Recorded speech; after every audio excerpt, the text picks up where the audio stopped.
మీ ధర్మపత్ని చేయి పట్టుకుని ఆ పిడకలు హోమగుండంలో వేయండి. ఓం సహస్రశీర్ష పురుషః సహస్రాక్ష సహస్రపాత్ స భూమిం విశ్వతో వృత్వా అత్యధిష్ఠదశాంగులం పురుష ఏవేదగం సర్వం యద్భూతం యచ్చ భవ్యం ఉతామృతత్వస్యశానః ఉపనేనాతిరోహతి ఏతావానస్య మహిమా తతోజ్యాయాశ్చముషుషః పాదోస్య విశ్వభూతాని విపాదస్యామృతవతి. బాబు, హోమగుండంలో ఆవు నెయ్యి వెయ్యండి.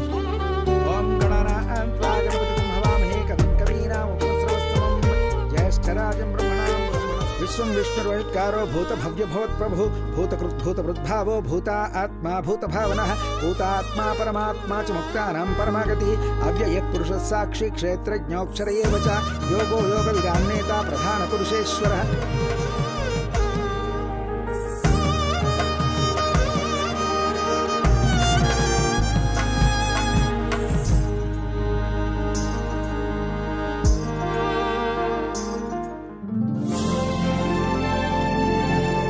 ఇంటి మధ్యలో గోడొచ్చింది, మనుషుల మధ్య మాటల్లేవు అని ఆనందంగా 10 రోజులున్నానో లేదో నోములు పూజల పేరుతో కలవాల్సొచ్చింది. ఈ వంకతో రేపట్నుంచి మాట్లాడాలని చూస్తే కదా ఒక్కొక్కరి పని చెప్పేది. అమ్మా, అసలు ఈ చిత్రగుప్తుడు నోము ఎందుకు చేస్తారా అనే కథని మనం చెప్పుకోవాలి. వినాయక చవితి రోజు వినాయకుడి కథ చెప్పుకున్నట్టే అన్నమాట. చిత్రగుప్తుడు అనగా మనలో ఉంటూ చిత్రంగా మన పాపపుణ్యాలనే లిఖించేవాడు అంటే మన మనస్సు అని ఒక అర్థం. మనుషులం తెల్లవారుజామున లేచిన దగ్గర నుంచి పడుకునే వరకు ఎన్నో తప్పులు తెలిసి తెలియక చేస్తూనే ఉంటాం. మనల్ని సృష్టించింది బ్రహ్మదేవుడే అయినా మన పాపాల చిట్టా రాసేది మాత్రం యమధర్మరాజు ఆస్థానంలో ఉండే చిత్రగుప్తుడే అని గరుడ పురాణం ఘంటాపదంగా చెప్తుంది. అలాంటి ఆయనకు మన భూలోకంలో దేవాలయాలు కూడా ఉన్నాయి.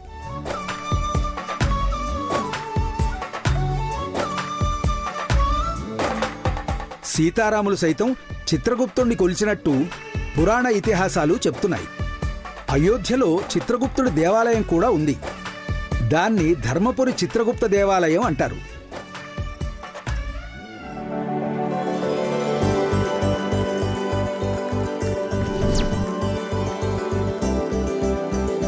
ఇక కథ విషయానికొస్తే పూర్వం ఒకానొక రాజ్యంలో రాజు భార్య మంత్రి భార్యలు విశిష్టంగా భక్తితో అన్ని పూజలు నోములు చేసేవారు.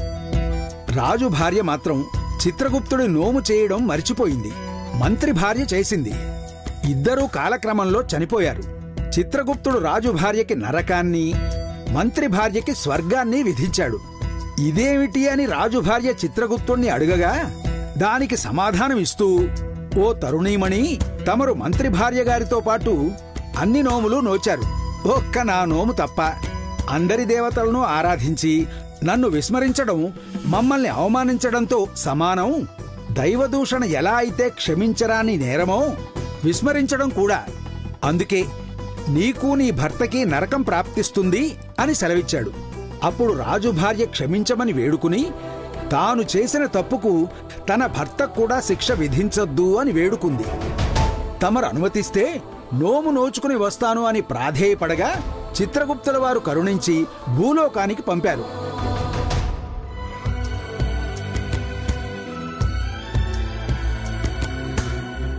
ఎందుకంటే తనకి శిక్ష పడినా పర్వాలేదు గాని తన భర్తకు నరకం ప్రాప్తిస్తుందనగానే ఆ వనిత కంగారు పడింది, ఏడ్చేసింది. భర్త కోసం వెళ్ళి వస్తాను అనిందే కాని తన కోసం కాదు. నిస్వార్థం లేని కోరిక కాబట్టి చిత్రగుప్తుల వారు కరుణించారు. ఆ సాధ్వి భూలోకానికి వెళ్లి పూజ చేసుకుని వచ్చింది. భర్తకు ఉన్న గండాల్ని తప్పించి మరణించాక స్వర్గం చేరుకునేలాగా చేసుకుంది.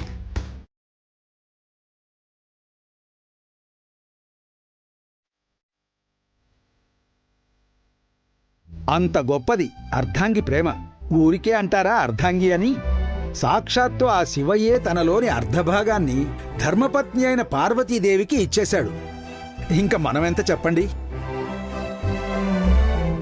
ఈ నోము నోచుకోవడం వలన పాపములు, దోషాలు, గండాలు తొలగిపోయి సమస్త సంపదలు లభిస్తాయి.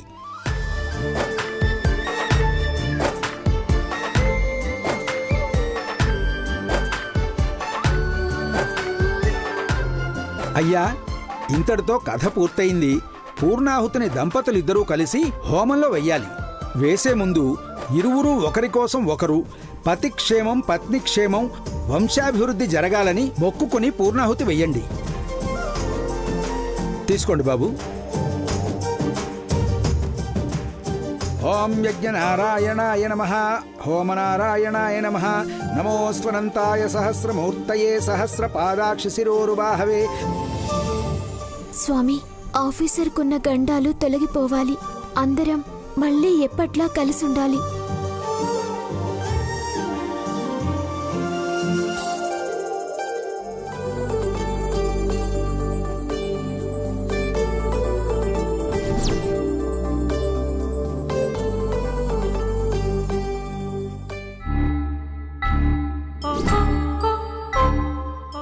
Karthik, cut cut.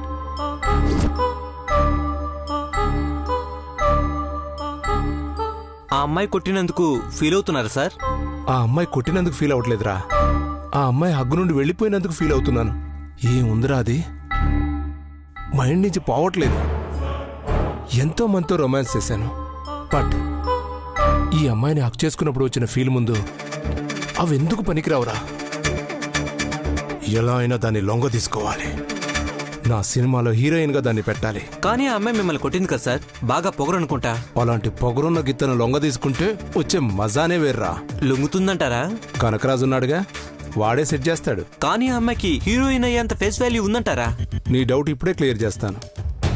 తనతో నేను దిగిన ఫోటోని ఇన్స్టాగ్రామ్లో అప్లోడ్ చేస్తాను. దానికొచ్చే రెస్పాన్స్ని నువ్వే చూస్తావు.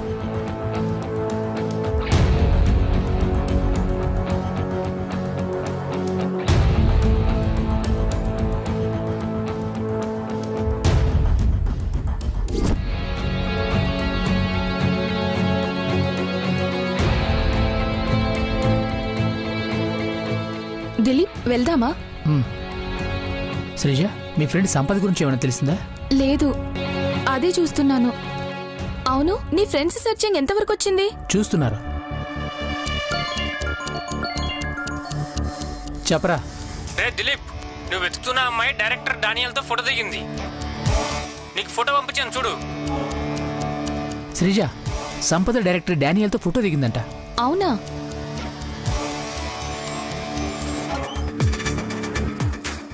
చూడు. ఎస్, తనే. బట్ డానియల్ గారు మనకెక్కడ దొరుకుతారు? కనీసం ఫోన్ నెంబర్ తెలిసినా చాలు. మా ఫ్రెండ్ నరేంద్ర ఇండస్ట్రీలోనే వర్క్ చేస్తున్నాడు. వాడిని అడిగితే అడ్రస్ కానీ నెంబర్ కానీ చెప్తాడు. ఫాస్ట్ గా చెయ్యి. రే నరేంద్ర, నీ దగ్గర డైరెక్టర్ డానియల్ గారి నెంబర్ ఉందా? లేదురా. ఎందుకు? పోనీ అడ్రస్ అయినా తెలుసారా? గాంధీనగర్ లో ఉంటారా. కరెక్ట్ గా ఫ్లాట్ నెంబర్ తెలియదు, కనుక్కొని చెప్తాను. ఓకే, ఫాస్ట్ గా చెప్పరా. గాంధీనగర్లో ఉంటారంట. ఫ్లాట్ నెంబర్ కనుక్కొని చెప్తా అన్నాడు. ఈలోపు మనం వెళ్దాం. అవునా? ఈ విషయం కళ్యాణికి చెప్తే హ్యాపీగా ఫీల్ అవుతుంది.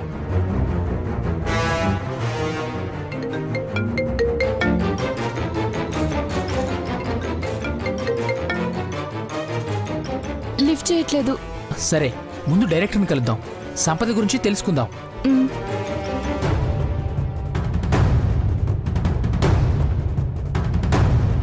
చూసావారా, అప్పుడే ఎన్ని లైక్స్ ఎన్ని కామెంట్స్ వచ్చాయో. అందరూ అమ్మాయి బాగుందంటున్నారు. ఇప్పటికైనా ఒప్పుకుంటావా? ఆ అమ్మాయి హీరోయిన్ అయితే మామూలు ఫాలోయింగ్ ఉండదు. అలాంటి అమ్మాయి మన గుప్పెట్లో ఉంటే ఆ కిక్కే వేరు. పంతులు గారు, ఇంకా పూజ అయిపోయినట్టేనా? మేము లేవచ్చా? క్షమించాలి బాబు, ఇంకా పూజ పూర్తి కాలేదు. ఇరువురూ స్వామివారి ముందు దండలు మార్చుకుని అగ్ని సాక్షిగా సప్తపది వేయాలి. ఆ తర్వాత పెద్దవాళ్ళందరి దగ్గర ఆశీర్వాదం తీసుకోవాలి. వాట్? దండలు మార్చుకోవడం ఏంటి? సప్తపది వేయడం ఏంటి? ఇవన్నీ పెళ్లిలో కదా చేస్తారు.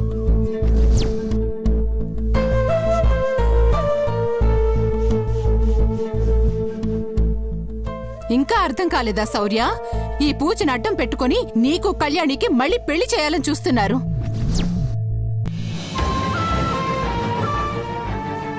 అసలు ఈ పూజలో ఇవేవి ఉండుండవు, కల్పించారు వీళ్ళు. దమయంతి, కల్పించుకోవాల్సిన అవసరం లేదు. మామూలుగా అయితే నోము నోచుకుంటే సరిపోయేది. అది ప్రతి సంవత్సరం భార్యాభర్తలు నొచ్చుకునే నోము. కానీ శౌర్య కళ్యాణిలు పెళ్లి రావుకాలంలో జరిగింది కాబట్టి ఈ వ్రతం అయ్యాక దండలు మార్చుకుని సప్తపది వెయ్యాలని నైని చెప్పింది కాబట్టే చేస్తున్నాం. అబద్ధం. మీరు అబద్ధం ఆడుతున్నారు. నైని అలా చెప్పుండదు. నేనే చెప్పాను అమ్మగారు.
శిక్ష వేశానని మీరనుకుంటున్నారు. కళ్యాణిని మీకు రక్షగా ముడిపెట్టారని నేను అనుకుంటున్నాను బాబు గారు.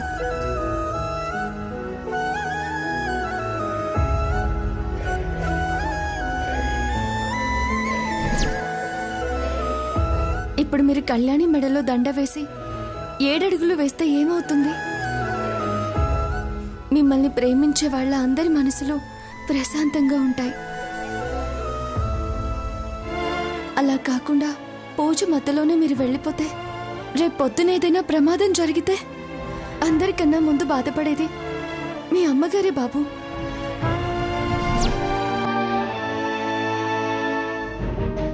ఒక్కసారి ఆలోచించండి. ఒక చెల్లిగా అన్నయ్య క్షేమం కోరే ఇదంతా చెప్తున్నాను.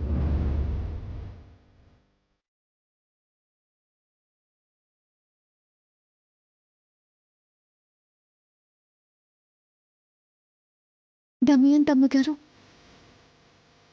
తప్పులు అందరూ చేస్తారు, కానీ క్షమించే గుణం కొంతమందికే ఉంటుంది.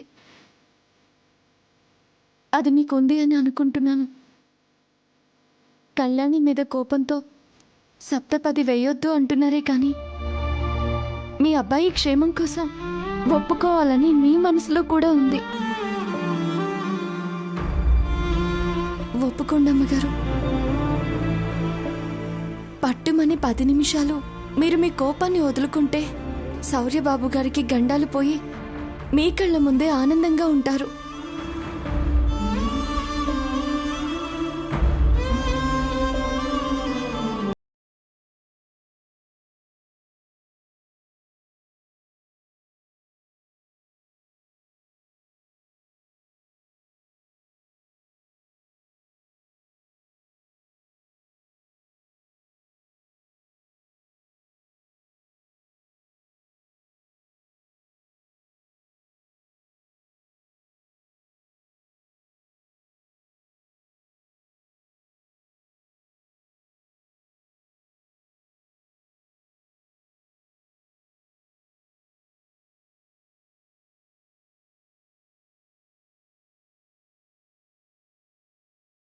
వెళ్ళను పమా.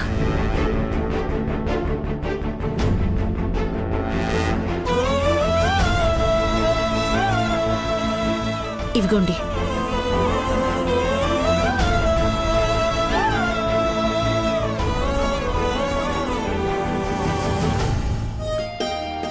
అమ్మా దండలు మార్చుకోండి. హరి ఓం ధ్రువం తే రాజా వరుణో ధ్రువం దేవో బృహస్పతి ధ్రువం తైంద్రశ్చాగ్నిశ్చరాష్ట్రం ధారయితాం ధ్రువం.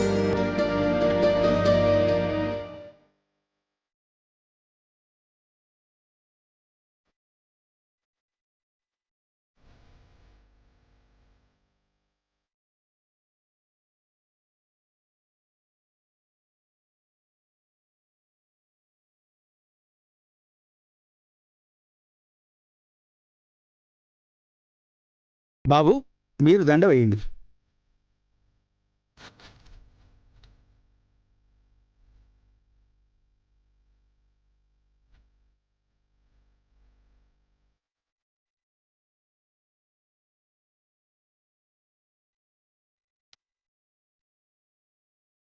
ఓం సహస్రశీర్షా పురుషः సహస్రాక్షः సహస్రపాత్ స భూమిం విశ్వవృత్వా అత్యధిష్టదశాంగుళం.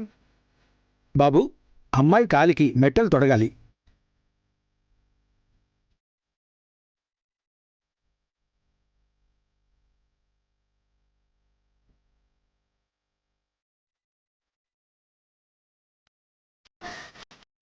లేమ్మా.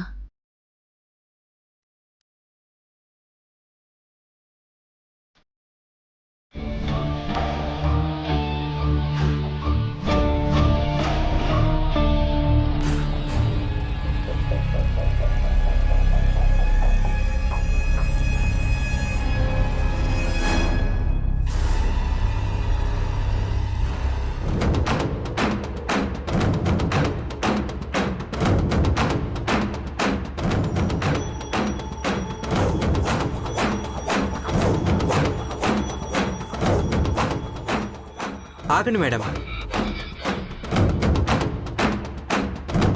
Excuse me. ఆగండి మేడం, మీరు డానియల్ గారి సినిమాలో హీరోయిన్ గా చేస్తున్నారు కదా? సూపర్, తను నా ఫేవరెట్ డైరెక్టర్. సారీ, నేను ఆ ఫిల్మ్ చేయట్లేదు. మీరు పొరపాటు పడుతున్నట్టున్నారు. జోక్ చేయకండి మేడం, ఈ ఫోటోలో ఉన్నది మీరే కదా?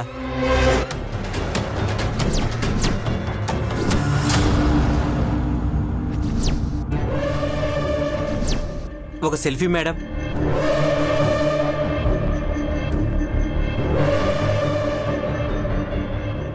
Thank you madam.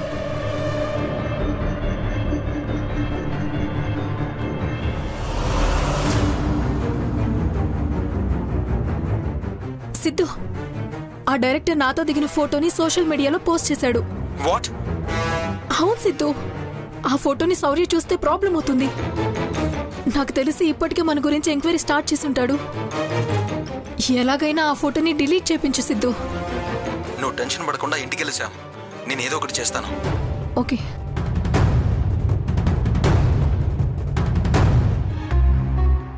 హలో, ఎవరు? నేను మీకు పెద్ద ఫ్యాన్ని సార్. మీరు సోషల్ మీడియాలో పెట్టిన అమ్మాయికి టెర్రరిస్టులతో సంబంధం ఉంది. పోలీసులు ఆ పిక్ చూసేలోపు పోస్ట్ డిలీట్ చేయండి, లేకపోతే ప్రాబ్లంలో పడతారు. అవునా? Okay okay.